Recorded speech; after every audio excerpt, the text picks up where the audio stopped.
Hello and welcome to my channel. My name is Kitra, and I have not posted on this channel in about a year or so for a very good reason I will talk about in this video. To be quite frank, this is not a Draw My Life video. This is a Draw My Testimony. Draw My Life is about the entirety of my life.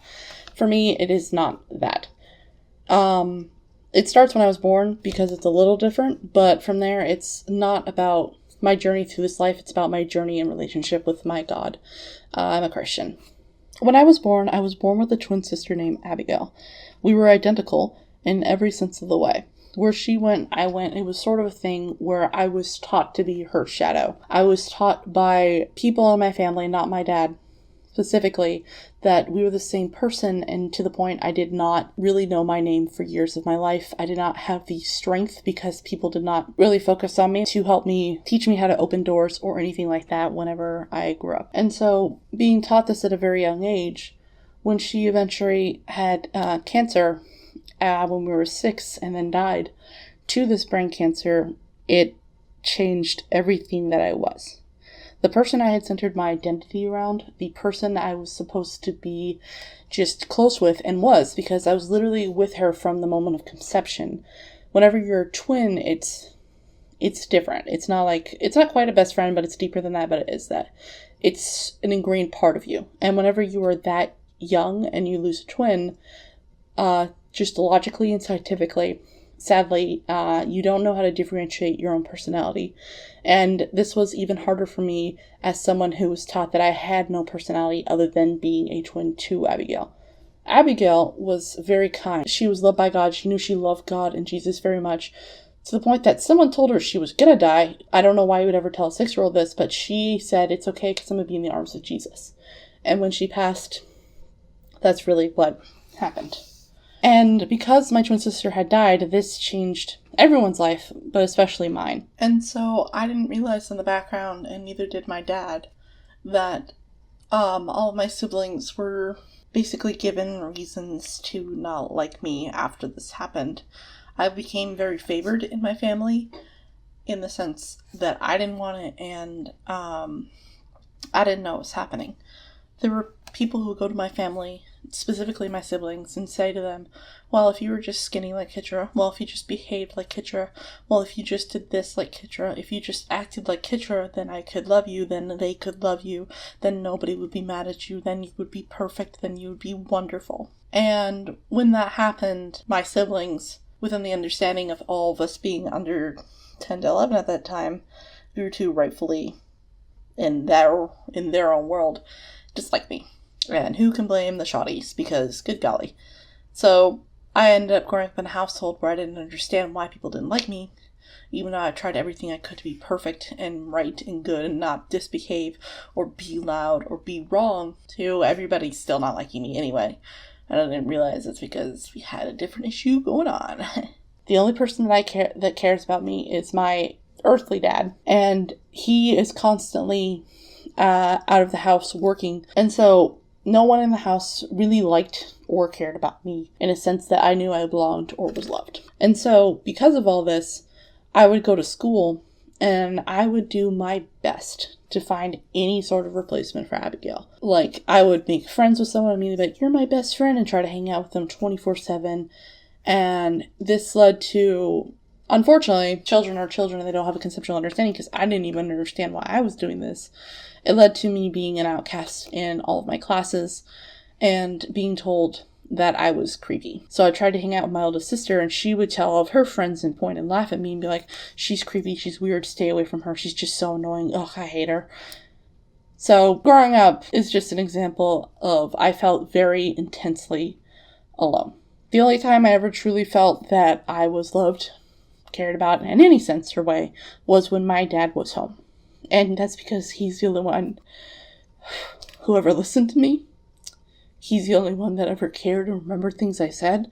He's the only one who never really told me to be quiet or shut up or any of that fun jazz. Also, man, this is very important, who was disabled my entire life. When I was younger, he fell down a flight of concrete stairs, maimed up his legs pretty bad, and got lymphedema.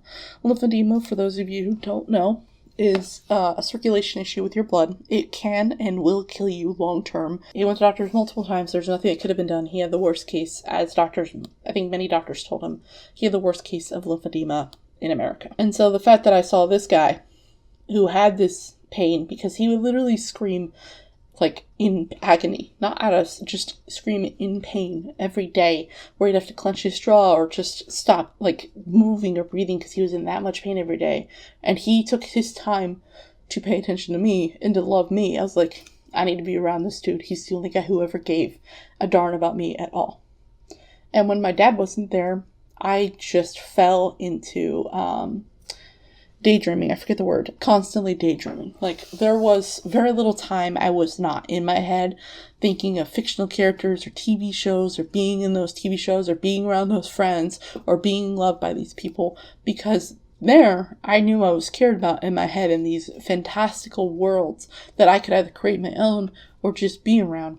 And whenever I told people about this, they're like, oh, that's so wonderful that you're so creative, Kitra. Just keep going. And so I didn't think there was anything wrong with that, because why would I? And as I grew up more and more, it got to the point in my life where I was in middle school that I talked to my dad one day, and he's like, you should play D&D with me. And I was like, oh no, I don't really know. I don't really like D&D. At the time, I didn't care for D&D the way we were playing it. And to me, I thought he got really upset and didn't talk to me for a couple of days. The reality is, now that I'm older and not a middle schooler who's just so desperate to find anyone to love and care about them, because at that time, I finally had a friendship group that was falling apart around me. Everyone was leaving, and it wasn't anything I did, because those people did like me, but it was just falling apart, and I was going back again into this loneliness that I thought I finally escaped, only to be back here. And so it's just like, if I can't talk to my dad about D&D because he's so mad at me when he's not, he's probably moved on with his life. He's literally working like that day I thought he was upset. Now that I remember it, it's because he worked from home at the time, that he had just told his boss that he didn't care if his boss fired him. He's going to his daughter's recital because that mattered more than his job ever did. And so I thought he was mad at me because I didn't want to do D&D, when in reality he was just annoyed at his boss. Because of that, and because I looked at this man who was in my life, is the only person who loved and cared about me, who constantly talked about Jesus and God and was like really passionate about it, like all my life. And I was just like, if this dude can be that happy, if this dude can be this cool and this loving and this great, like genuinely great, like will cheer for other children who don't have parents to know that they're loved and cared about, and will go out of his way to talk to me and try to get me flowers, and like, if this is the same dude who is this loving and this kind, I gotta figure out what this is all about. And more importantly, I gotta get this dude on my side, even though he was never against my side. What I'm gonna do, my big genius idea, is that I'm gonna be like, oh man, I really want to learn the Bible. And I'm gonna read the Bible. And the more I read about the Bible, I'm gonna have questions because it's a book. And so if I have questions, I'll just go to this dude and he'll be like, oh yeah, she's interested in what I care about. He'll forget about D&D, and then he and I will be best bros. And that's why I started reading the Bible. And so for like 2 years straight, I read this Bible and I talked to my dad, and my faith eventually grew on its own. And whenever I got into high school, like, that's when it really started to like be my religion. Because at that point, my parents divorced again. They got remarried. I don't know if I mentioned that. But then my parents got remarried after my sister died, and then they got divorced when I was in middle school. In high school, I'm like, oh wow, I'm super alone still. I don't really have that many friends. People know me, but they don't really talk to me or care about me. So I'm just gonna like focus on this God thing, because then at least I can talk to my dad, and then I don't really feel as bad or alone. I feel like a lot better if I focus on God. And then one day I was kind of walking outside of my mom's house after the divorce. I looked up and I realized that the lonely feeling I had for so many years of my life, where I had to daydream, where I had to just focus on literally anything to feel like I was loved and cared about, anything that wasn't reality, I realized so suddenly and so beautifully that it was God. Because with him, I didn't feel alone. It was physically impossible to be alone, because that was a God who loved and cared about me. And I realized he loved me more than anything in my life. He loved me more than anything wrong I could do. He loved me more than anything right I can do. He loved me. He loved Kitra. He's the only one who loved Kitra other than my dad. But that's because my dad was being a Christ-like person and following God. God is the only thing in all of existence that looked to the world and said that this is not enough without Kidra. He's the only one who looks at the hairs of my head and says, yep, that's important to count. He counts all of my tears and he says, that's important to count. He looks at me and he thinks that I'm important. He's the only person, the only God, the only thing that created all of the world could have attention on anything. And yet he looked at me, some little schmo girl, like literally, like nobody. It was like, nah, that's my girl. I love her. I care about her. She's mine. I love you. And I've died on the cross for you. And that didn't even make sense to me. How someone could love me so much. The price he paid, the humiliation he paid, how he still pays in that every day to die for us every day. And still chooses me, specifically. Kidra. He still looks at Earth and he says, this horribleness is enough. Because Kidra existed for this short time, for but a breath in God's image. And she was enough. And I just knew I had to, I love God so much that I had to talk to people about this. High school ended, senior year finally happened, blah, blah, blah. I graduated. You'd be like, okay, girl, this is your all-time high. This is all the great things you did. Now we get to move on to the good stuff. Absolutely stinking not. Your girl, sadly and most unfortunately, crashed. And she burned when she crashed. Because now she was suddenly alone again. She suddenly had no one who cared about her again. She finally had a group of friends of people who cared about her last year of school, and then that all instantly vanished. And she was yet again alone, stuck in the house. And maybe this time she liked it. Because if I had no power over people leaving me all the time, then why would I even bother hanging out with them? If they're just going to hurt me all the time and speak down to me all the time, why the heck am I going to even bother being around them? And so thus began the 3 years of agoraphobia, the fear of leaving the house. It was fear of people, but it got to the point in my life where I refused to leave the house because it would make me cry. I would just sob. I would say I'd rather be dead. I would have just panic attacks at the idea of leaving the house, of talking to anyone, of doing literally anything like that. I would sit in the cars and get away with as much as I could not to talk to people. And COVID hit at just the right time to enable this. So I'm like, I don't have to leave the house. There's nobody around to talk to. We don't even have a car.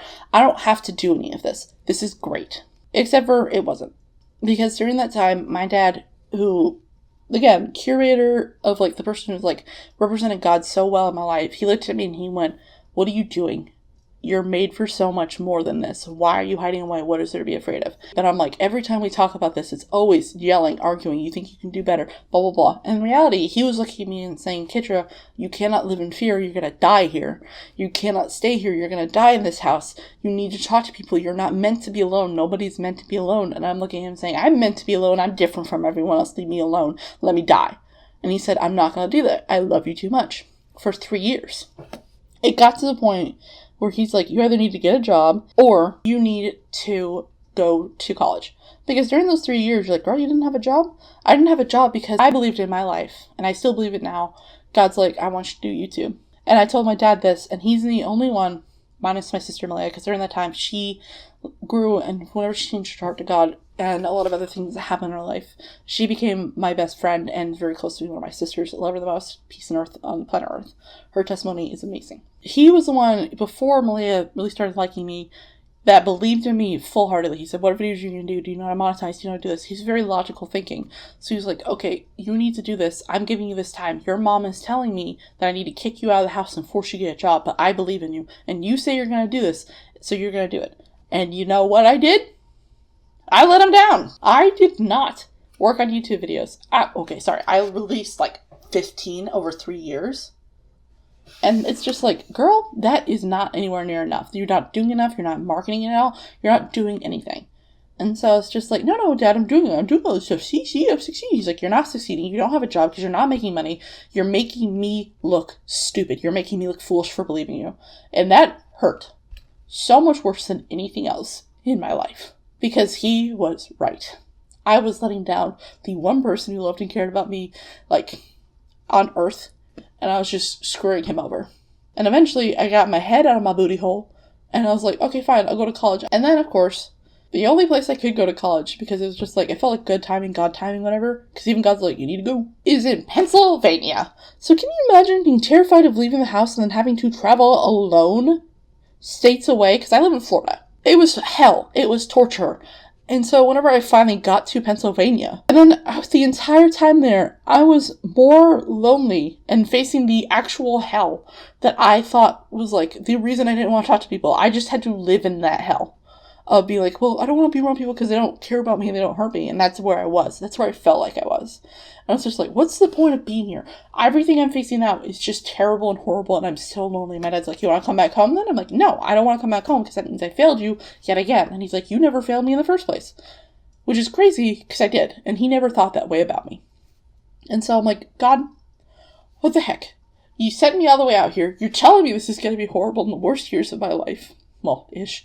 Why are you doing this to me? I need your help. I need something to know that you're here. And during that entire semester, I made friends with people who did care about me. I literally have a book of just proof that people loved and cared about me. I had a wonderful friend named Valerie but she had people write notes and love and care about me and all this. I just didn't think, because I was so blinded by my self-isolation, by my self-hatred, that nobody cared about me, that she had all these people write lovely notes about how much they love and miss me after I was only there for a semester. But even then, in that loneliest hour where I was crying in public almost every day and nobody talked to me, I was like, I'm on a Christian campus and nobody cares about the crying person in the bench. Nobody cares at all. Is when God showed up more than he has ever in my life, I think. Whenever I needed him, there would be a being of light just sitting across from me. I could feel his hand on my hand or his hand touching me. I could hear his voice more clearly than anything else when I was crying and alone and begging God to do something. For him to say, I'm here. I love you. I see you. That I would see these figures of light all around campus, just knowing that he was here for me. He was there for me. And every embarrassing moment, every humiliation, every cry, every good moment, every happy thing, he was there for me through my biggest anxieties, where I felt like I could not breathe without him for the entire semester. And then I had to come home. To say that fixed my agoraphobia would be a big fat lie. But the whole point of me coming home is that my sister and I were going to go to college together. And we're like, this is great. This is wonderful. My sister and I were going to get a room together. We're going to move with, they're going to be strangers to me, but I can live with 6 strangers if my sister's there. This is great.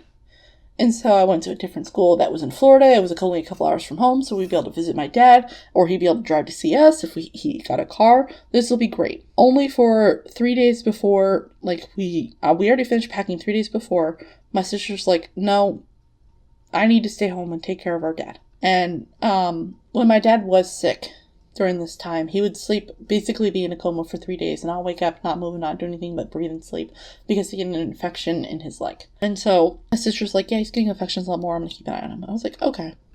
I went to college. About the first week I was there, a hurricane came in. We didn't even know if we had the money, and God provided the money on time. And my dog died. And then I was moving with all these strangers of people who did not know me and only kind of cared that I existed, but not really. I was more of an inconvenience in their space, and that's how I felt. And so I was like, this is great. This is so great, and this is so wonderful. And so as my years of college went by, when I stayed there, my dad was the one who's like, even though during this time he went to the hospital a couple of times, he lost the ability to walk when I was at college. My sister's like, no, just finish your college, it's fine. Dad's like, just stay at college, you're fine. I was like, okay guys, if you say so. He, slowly lost the ability to talk during this time, right? He's like, you need to reach out and talk to people. You need to talk to these people because you need to show them that they're loved and that they're cared about, because nobody else is going to be that love in people's lives if you don't tell them this. If you don't go out of your way and ask them to eat with you, if you don't go out of your way to show them that they're cared about, then nobody else is going to show it. You need to know that you might be the only person in their lives who show that they love and they are cared about by God. I was like, that's terrifying. I don't want to reach out to people I don't know and ask them to eat. I don't want to talk to strangers. I don't want to be that person. I don't think I have it in me. And so for months, 2 semesters, I'm like, I can't do this. I'd only ask my roommates, who I felt like just kind of accepted it out of obligation. They didn't really want to. Eventually, my dad's like, you're a kind, you're a loving person. I know you better. I raised you better. Go talk to people in your film program if you can't do this. And I was like, fine. And wouldn't you know it, those are the people I finally had friends with. People who reached out to me, who wanted to hang out with me, who loved talking with me, were just there, and all I had to do was reach out and say, hey, I'm Kitra, what's your name, blah, blah, blah. It's hard. It's so stinking hard. Please don't let anyone ever look you in the eyes and say it's easy. It's stinking not. Because 3 years of agoraphobia takes at least 6 to 10 to get over. Let's be honest. It's not easy. It doesn't go away overnight after one social interaction. Like, wow, I was proven wrong. I was proven right to have my agoraphobia over and over again. And it was only then when I had to force myself to step out because nobody was going to reach out to me. Even though my entire life, that's all I wanted. I never got. I had to reach out to people. And shocker, shocker, people want to be friends with people who are kind and loving and compassionate. And so, while all this was happening, every semester that happened, literally every semester, I'm like, I can't pay to go here because my family has not had a job for 4 years, because my dad lost his job and he's too disabled to work. My sister could not get a job because my dad needed help. He could no longer walk. As time went on, he was bedbound and she had to help him with everything. Laid down, she had to help him sit up, she had to give him all of his food, she had to do all this. She gave up her life to take care of him. And I didn't stinking fully know what was going on when I was at college. And so during this time, we're like, okay, we got no money coming in whatsoever. How am I going to get to college? Because I felt like God was like, go to college, you need to go there. Until one day I'm like, God, like, I know you've provided me to be able to go to college, because it would always come. And then one day, I remember I'm like, God, I don't know how I'm going to come back to college next year. I need to be here. This is where you need me to be so I can learn and grow. And God's like, open your book and go to Exodus. And I'm like, okay. And then I open Exodus, and it's the Israelites crying out to God about manna. And I went, Ariane, I really hope I'm not the Israelites. And God went, you're the Israelites. I made manna fall from the sky. I made heavenly food fall on the ground. And it, like, went bad, and I had control over this food for every day, and I made sure that it lasted so long that these people are able to survive for 40 years. And you think that I don't have power, something as little as money? Paper made from trees that I created? Did I not teach you how to make money? Did I not get you to this college? Did I not help you be in the right place? I was like, ooh. Anytime it's like, oh, well, I don't know about money. Okay, bro, think about manna. Let me just tell you, that's a life lesson for Kitra. I think somebody needs to hear that. Think about the manna. Eventually, it became the end of the year, and I came home, and my sister's like, hey, do you mind if, like, you take helping during the day and I just sleep during the day? It's like, oh yeah. And then over time, over that summer break, it became slowly clear, I'm not going back to school. My dad needs help. My sister needs help. This is not going to work out. Eventually, he went back to the hospital, and then at the hospital, every time my dad went to the hospital, he was kind, he was compassionate, he did the best he could. They only made him worse every time. Eventually, it got to the point where my dad was in a hospital bed. He could not move his legs. He could not move his hands. He could not move his fingers. He could not talk. He could not breathe when he laid down. And my sister and I were living in newborn hours. For those of you who don't know, newborn hours is whenever you have a newborn and then you have to get up every 2 to 3 hours to feed the newborn. That's what my sister and I were doing for 7 months. He needed help with everything, and we physically could not help him with 99% of the things unless both of us were awake. We did not have a car. There's no way for us to get jobs at all, obviously. And so we were going to lose our house. And if we were homeless, we didn't know what was going to happen to our dad, because people, I hate to say it, homes do not take in men. If you're homeless, you just go on the street. And if my dad came out on the street, he would have died. And it would have been horrible. And God's like, I'm here. I'm gonna take care of you guys. I've got it. I'm here. And it's like, you're not here. My dad wouldn't be sick if you're not here. But you've already provided money for college. You've already provided for everything. So if you say that you're gonna do it, I know you're here. I'm just upset. I'm scared and I'm hungry. And every time, like, even when we were starving, we still had food. We just didn't have proteins. And even when we were, like, without and, like, gonna lose our house, we never lost our house. Money came and provided in so many different ways that we were able to survive, that even though we were hungry, God provided for us not to be dead, starving, you know. My dad was still uplifting us and trying to be like, no, I love you guys, I want to take care of you, I want to love you guys. And so, even though eventually he couldn't talk or move his arms, but he could look at us, he would type to us. And one day, he was like, I need to go to the hospital. I can't breathe. I can't lift any food to my mouth. You guys have to feed me. You guys have to give me water. I think I need to go to the hospital. And he'd been saying when he could talk for months before, he's like, if I go to the hospital again, I'm gonna die. And we're like, no, you're gonna be fine. It's fine. You're gonna be okay. So he went to the hospital. He had to go to ICU because as soon as he got there, he had a heart attack and went into a coma and technically died. So they resuscitated him, took him to ICU. And when my sister and I were there, she would take care during the day when the doctors and nurses would not listen. And during the night, I was there trying to help him. And it turns out my sister and I were doing an entire ICU unit worth of care for my dad for 7 months. And that his organs were failing. And so this entire time, like, God, we've been praying for a miracle. We've been asking for you to heal my dad. He's only going to serve it for you. He's only lived for you. Please heal him. He hasn't done anything to deserve this pain that he has to go through. Please help him. One night, I was there, and, the short and long in it is that, he, died twice, and they had to bring him back, and I got to watch that. So lovely. And about 2 days later, he looked at us, and he was like, guys, I think God's telling me it's time to go home. And I still got that message on my phone. My sister and I are like, are you sure? He's like, I'm sure. Which is kind of comforting, because it's like, well, at least we know your place is ready, and we know where you're gonna go. Because we know the server God, it's cruel. And, just gonna send you to hell after all of that. So, I said, he told us that in the morning, and I was like, okay, well, he's got to take me home so I can sleep, but I'm going to see you tonight. And he just nodded because he couldn't talk anymore, and he died. He did die. All those months, which is why I haven't been doing YouTube videos, of taking care of him, and all of that, and he still died. A lot of people would be bitter and say I did all this and he just died anyway. This is unfair. God is cruel. And he's not. Whenever I got home and I went to go to lay down and go to sleep, I had a song repeat in my head before my dad died. It's like, the lyrics are, you're a big girl now, no more daddy's little girl.